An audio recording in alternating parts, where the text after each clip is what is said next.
Welcome to the Been There Doing That podcast. I'm Gayla Scrivener. And I'm Robert Scrivener. We left the 9-to-5 grind, downsized, and our goal is to have the freedom to live and to work from just about anywhere.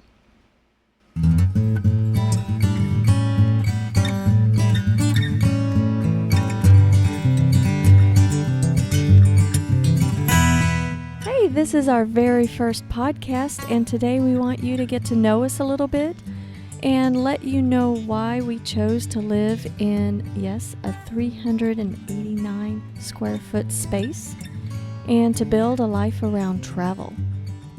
We'll share our adventures through this podcast, any tips we might have learned along the way, a lot of things maybe that other people shouldn't do because we've made some mistakes along the way.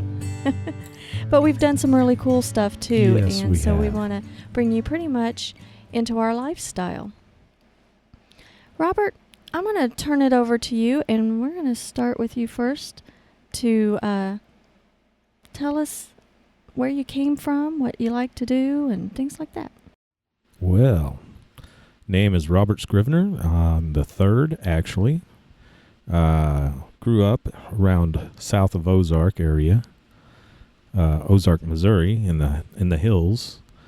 Mark Twain Forest surrounded our property on three sides, so nobody could build up around us. Was into the wanted to be a mountain man when I was little. Not a little mountain man, but I wanted to be a mountain man when I grew up. Got into playing music. Graduated high school. Got married. That didn't last long. Got out of that. Still playing music. Met you. Still playing music. Still like to do leather craft and build gun holsters and some belts, and built you a purse. Yes, you did. And you seem to like it. And a messenger bag? Messenger bag and a few other trinkets here and there. Hand-stitched stuff. And ham radio came along and wanted to learn it back in the early 90s, and Morse code got in the way, and I could not get past the code. And then 2004, 5-ish, somewhere around in there, met a feller I was playing in a band with, and he said, you should do this. And it took me about 10 years later, fast forward to 2015, and I finally got it, because they dropped the code. Don't have to know the code anymore. You take the test. The code. So thank you, Paul. And that's... Well, I want to interject here. Oh, go for it. When did you start playing guitar? Oh, back in either late 89, early 90s. Early 1990. It was right before Stevie Ray Vaughan died, so that would have been before October 26, 1990. Wow, you remember that? Yes. It was heard it on Paul Harvey. I remember where I was when I heard it. Main Street in Nixie. Your dad's a musician. Yes. And so you got interested in it in your teenage years. Yeah, well, right before 12. I was 12. Well, then you didn't really have anything to do in the middle of the woods, did you? No, nearest neighbor was almost 2 miles away, so I was the one that had kids my age, was 2 miles away. There was a couple ones closer, like a couple 100 feet closer, but that was it. Well, then, so you were into music all your life, and that's how we met, is through music. But you also are, well, in my opinion, a fantastic photographer. Oh, yes. I forgot to mention that. I'm not that I'm committing myself to being fantastic, but I do like photography and film photography and develop film and stuff like that. Yes, all photography. I think that you like mechanical things or retro things. Yes. His ham radio is retro. But there's digital stuff too, so it's new and old, just like film. And film goes back several years. And ham radio goes back, well, at least 100 years. So, yes, mechanical stuff. The way stuff works, take apart, look at it. Yeah. And now you got digital, so you don't even really need film. Just pop in the film in an SD card. Yeah, that's true. Develop it when it's developed as soon as it comes out. Yep. I love it when you use your film photography, and we may have little kids around, and you take a picture and you show them. Wow, can I see your camera? Well, actually, you show them the back of the camera, and it's like, hey, you want to see what I just took? I took a picture. You want to see it? And they look at it, and it's blank. They don't know the old film cameras. Love it. Well, while you grew up in Ozark, or just south of Ozark, I grew up in El Dorado Springs, Missouri, which is outside of Stockton, Missouri. It's El Dorado, this side of Kansas. Yeah, not El Dorado. No. That's on the other side of Kansas. Yes. So, but small town, 3,500. Now. I don't remember what it was back then. And my family is from Cedar County, and I grew up in Stockton and El Dorado Springs area. And in the early 90s, I graduated high school, got married, and left Missouri and went to California and lived there for a couple of years, and then moved to North Carolina. And during that time, I got into the medical field. I went to school and got a degree in business management, and went through, I got my first real job at an ophthalmology office, and that got me started in medical billing. And I learned hands-on, and I ended up being in the medical field, either medical billing or management or operations, for 20 years. Wow. I know, that makes me sound old. But you're not. I have a beautiful daughter. She's now 23. But, goodness, when she was about 3, maybe 4, our little family moved back to Missouri from North Carolina, and just worked, lived to work is what it was. And life happened, and in about 2004, I was single. And about the same time I was. Yeah. Oh, coincidence. But a few of my hobbies that I like, I'm kind of a crafty person. I like, I used to do scrapbooking and cross stitch and crochet, and my grandmother had taught me how to crochet many, many years ago. And I also was blessed in learning from my other grandmother how to tat, which is very, very unique. Yeah, it's a dying art, actually. There's not very many people that even know what tatting is. So I know how to do that. But then later, I don't really do a lot of needlecraft anymore. I used to do a lot of cross-stitching and things like that.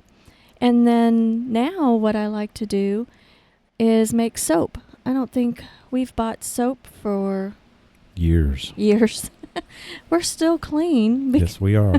But I've been making our own soap, and that's kind of an artisan thing too. I really like it. So, and it's not fancy, and I make it a pound at a time. It makes 7 bars, and my mold is a Cracker Barrel cheese box. Yeah, a pound cheese box. Yep. And your soap cutter is a guitar string on a flat board. Yep, you made that for me. Homemade. Yeah, what string is it? It's a G string. It's a G string. Well, going back to about October of 2005, something significant happened. Yeah, it did. Well, how I remember it is that I would happen to go to the Lucky Seven. That's some, I guess, bar that was in north side of Springfield, and Springfield, Missouri, that is. I went to go see my guitar teacher. Shortly after my becoming single, I had this crazy idea that I thought I could learn to play guitar. I mean, I like music. It's not impossible. I think for my genes it might be. Well. But anyway, I met a individual by the name of Donnie Ray Stevens, and he became my guitar teacher. Bless his heart. Yeah.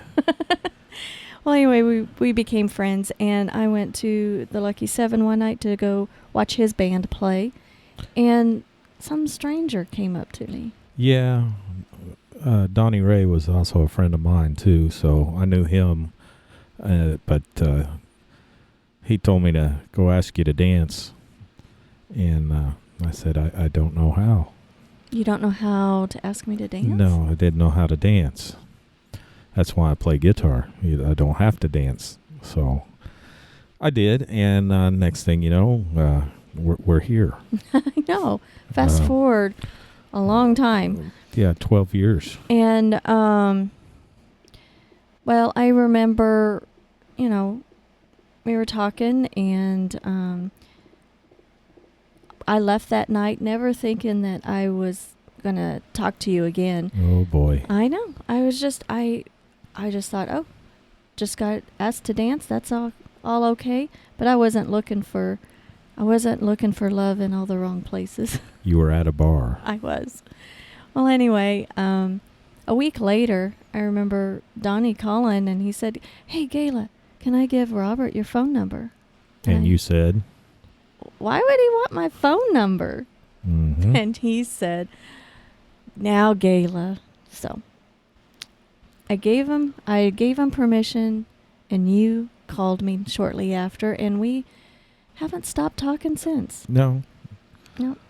Well, and we discovered that we both have a little bit of a travel bug in us.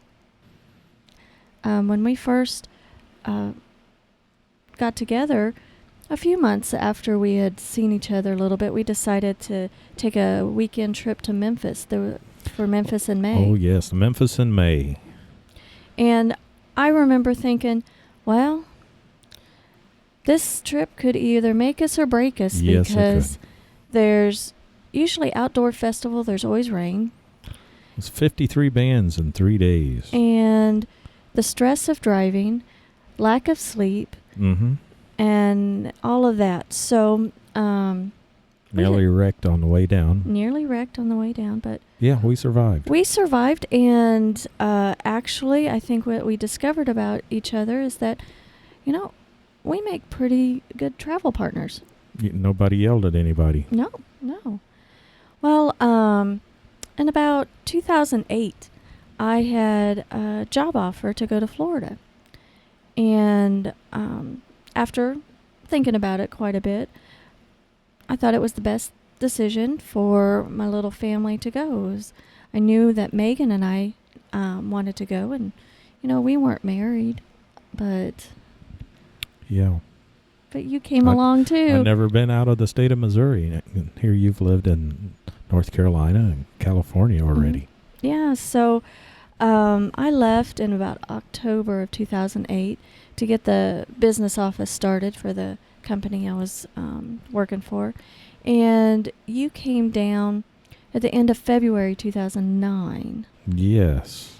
And you came down, unpacked really fast, not even unpacked, just unloaded the U-Haul and booked it over. Well, we lived in St. Petersburg, Florida, and I had to book it over to Daytona, Florida, across the state, for a gig. Had booked a Daytona Bike Week. That was kind of cool. It was kind of cool. And convenient. People were complaining it was cold down there, but It was the end of February, and it was 50s and 60s degrees.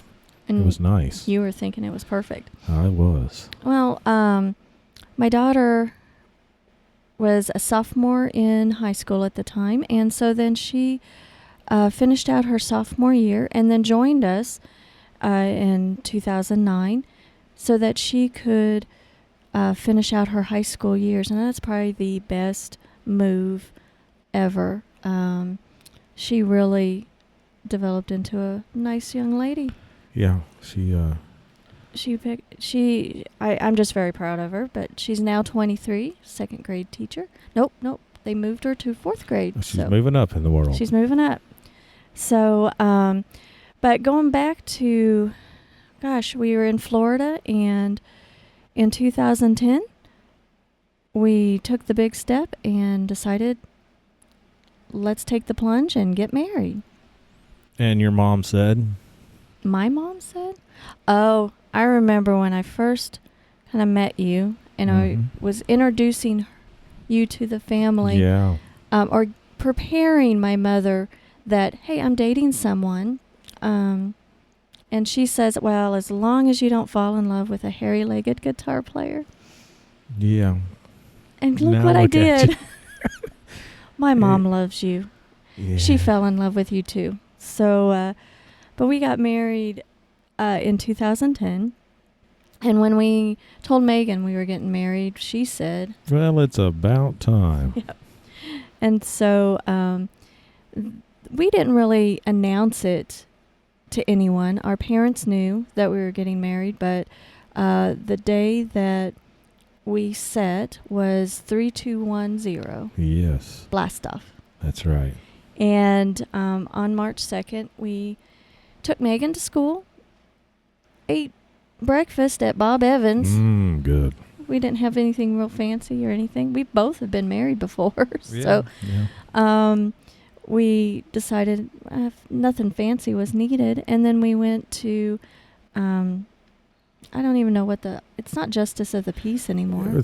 It's kind of like that, but had a notary. A notary. Down in Florida, notaries can marry people. At least back then they could. Yeah.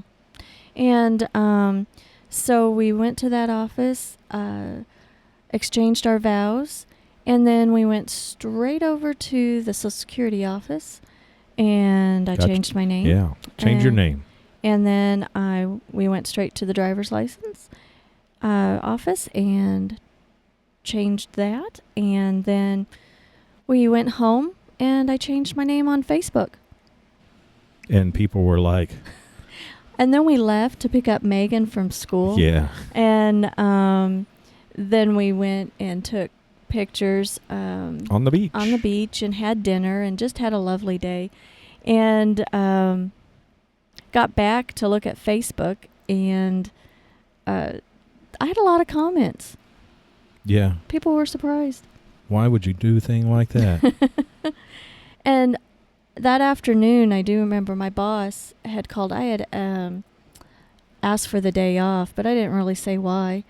And he called me on my day off, and he was like, I don't remember what he was asking. I said, I kind of got married today, so I'm going to do that tomorrow. Yeah. And he was surprised too. That can wait, right? Yep. Well, I'm going to kind of switch gears a little bit and ask you, why do you like the lifestyle of having opportunities to travel? Why do you like to travel? I like to see stuff that I've never seen before. Be places I've never been before. Experience, I guess. The memories of being somewhere that I've never been. Well, did you travel a lot when you were a kid? No, did not travel too much. You had a couple of memorable trips. Yeah, well, early 80s, went to Kemper Arena in Kansas City to go see Bigfoot. That was the first big trip that I can remember. Yeah. I bet you that was pretty cool for a little boy. Yeah, that was probably 83 or so.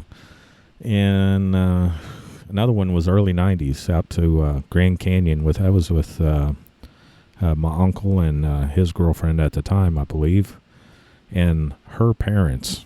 That was kind of an odd thing to do. But I was on spring break, and they had never been out of the state of Missouri either. So take a trip. Let's go to Grand Canyon, Petrified Forest, went up into Utah, Colorado, back across the flat part of Kansas, and back home. 2 weeks. I think the parents were just happy to get rid of me. They might have been. The spring break, yeah, well, take him with you.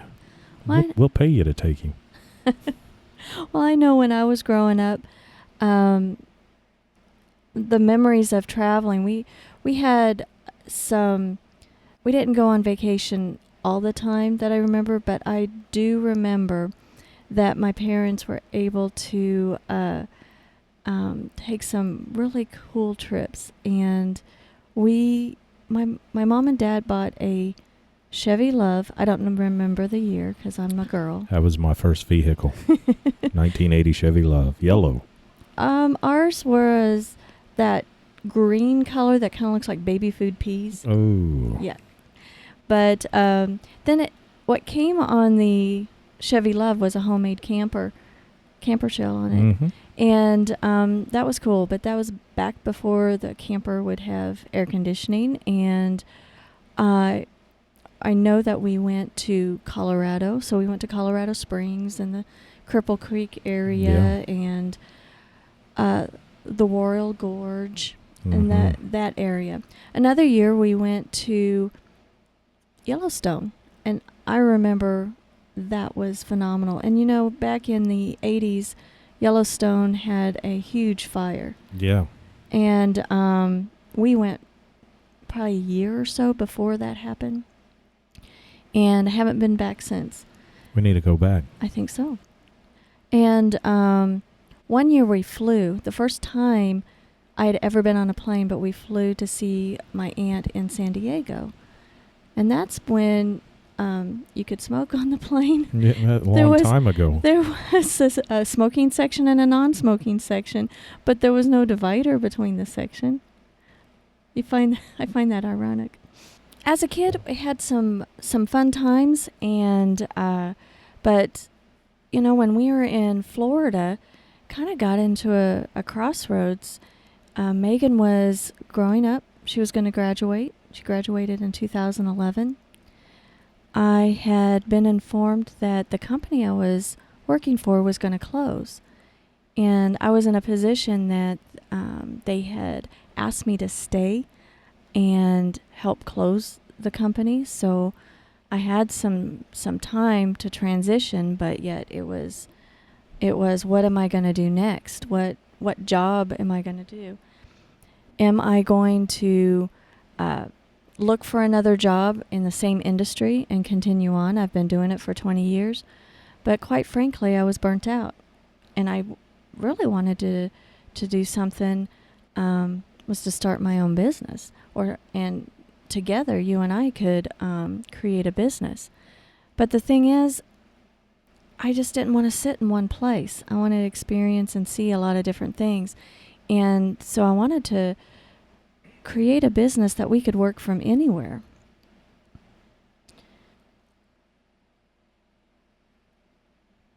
And so we had this crazy idea, or maybe I didn't. I had this crazy idea that, well, I'm going to just go back just for a second. Yeah. That at the time, we were going on weekend little jaunts in Florida. Every weekend, somewhere. We was checking out Florida like the tourist. Well, we were. Even though we lived there. Well, we had toured more of Florida than most of the native Floridians did. they don't really go out much and explore their home area. We picked up a little passport book for the Florida state parks, and I think it was our mission to get as many Florida state parks visited that we could. Yeah. And it got us out of the house. At the time, we were geocaching as well. Mm-hmm. And so that gave us a direction, a purpose of going down roads and trails that we wouldn't have normally gone on. Yeah. And so what we did was we were devising ways of, well, what about camping out? I was not too keen on camping in a tent in alligator-infested areas. Yeah, stuff in Florida either bites you or it can kill you. Yeah, so we were looking, kind of tinkering and shopping for a little RV or a little trailer or something. Actually, it was Class B or a teardrop or something. And you're even looking at small Class Cs and what can we have to go to these state parks and camp out and Spend things the night. like that. Yeah, and spend the night. And as things were developing with the company I was working for, and I mentioned one day, Robert, Yeah. wouldn't it be cool if we could just live in an RV full time? Boy, that got me thinking. Oh my goodness. It didn't take you long. Your research shifted gears and Yeah. you were looking at Class A motorhomes. Oh, yeah. If we're going to live in it, we're going to live in it. And so you were on the hunt for the perfect RV for us. And we are bound and determined to become full-time RVers. We forgot to mention one thing. What? We have 3 wiener dogs, too. Oh, yes. Oh, yes. Why did we do that? I don't know why we do that, but we got them, and they're ours. They're ours. We do have our 3 wiener dogs. We have Tucker, who is a... wire hair. He's a wire hair. He is... He's the oldest. Yeah, we got him first, and I think he's 8 now. He was an only dog. For a while, and he was loving it. And he was loving it. And I don't know why, but our landlord and neighbor down in Florida was encouraging us to get a playmate for Tucker. Yeah. Tucker needed a playmate. Need to get one. Well, we found out that Tucker's mama was having another litter. Mm-hmm. And so we went to not Bradenton. I'll think of it. Okay. Carry on. I'll carry on. You'll think of it and interject. But we were in contact with Tucker's mama and mama's mama, I guess. And so we went up to look at the litter of wiener dogs, and we saw a cute little black and white little wiener dog. Mm-hmm. And then when we got there was also this cute little brown one. Little brown thing. And what did you say? I said, I know we came for one, but what kind of deal can you make us on 2? And that's how we ended up with another. Now we have Lucy and Oscar. Yeah. And they all have their personalities, and we wouldn't trade them for the world. But in this quest for being full-time RVers, we needed to find a home that... Brooksville. That was it. Brooksville, okay. Yeah, Brooksville, Florida. And we needed a home that would actually fit 5. Yeah. So 3 wiener dogs and two humans. Yep. And goodness, in 2011, about late summer, we decided to get out of our rental house down there in Florida, and we had a massive garage sale. Big garage sale. Pictures before and after. And that's on our website, and I'll link to it on the show notes. But we sold practically everything we had. There were some family heirlooms, and of course our photos that we did not take that we did not get rid of or anything like that. But we downsized from about 1,500 square foot, which isn't that big, but it's a 2-bedroom, 2-car garage. I mean, you stay in one spot for any length of time, you've got a lot of stuff. Yeah. And the bigger the house, the more stuff you have. If you got space, you'll fill it up. Yep. And we moved down from 1,500 square foot to 389. Yeah, it's amazing. And I don't know about you, but it felt like a big weight lifted off of me. Yeah. Less stuff. Chains were free. I'm free. And so now we've been living in our RV full time since 2011. Mm-hmm. And we created our website almost from the beginning, and we've been on and off of it over the years, and we try to make updates and everything like that. But we are working on the website even more and want to keep everybody updated. We get questions. I think sometimes people think that we're weird, that we don't want to have a traditional house. I mean, actually, we do own a traditional house, but we have renters in it, and it kind of freaks me out to want to feel like we move back there, because to buy all that furniture to fill that space again. Yeah, we don't want to do that. Not quite yet. I want to have that freedom that we can have our a different front yard anywhere that we want to. So we have been concentrating on building our business. We did create a virtual assistant company called Scrivener Solutions. And in the last 5 years, we've been growing that and having a blast, and have challenges with that. Oh, yes. And have learned a lot. That's the first business that I have ever owned. I've always worked for someone else, and it's a very exciting time for me. But how the business has grown, and being able to develop a lifestyle where we're not tied down all the time. Tied down, and that we could have practically every day a vacation day. If we wanted. If we wanted to. Yes, there's time that we need to work, but then there's time that we can be in different places, and we get different perspectives. Yeah. And we so may be working at 2 or 3 o'clock in the morning. Well. Or we may be working at the 7, 8 o'clock in the morning. The traditional time. Yeah. But it's the flexibility. But it is work to create a business. But I think it's a crazy thing that, how we can use the internet and create a lifestyle around travel instead of working in a cubicle and only having 2 weeks of vacation. 2 weeks. Exactly. Hurry up, get there. Hurry up, get back. Exactly. And that's how we used to be. And our lifestyle has kind of slowed down. Yeah. For the most part, our perspective has changed as we have a thinking of being nomads, I guess you could say. But we invite you to check out our website of BeenThereDoingThat.com, and we're going to have this podcast on a weekly basis to share some of our experiences, and hopefully that may encourage people to be more adventuresome. Yeah. And not wait until you retire to travel, to have fun and to travel, because you don't want to always think, oh, I should have done that. I woulda, shoulda, coulda. If I hadda. Yeah. Yeah.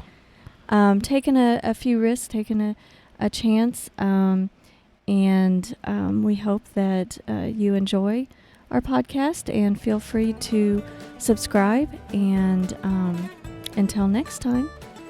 Why did we name it Been There Doing That, Gayla? Because we are not done doing that. We keep on doing. That's right. So until next time, we'll catch you later.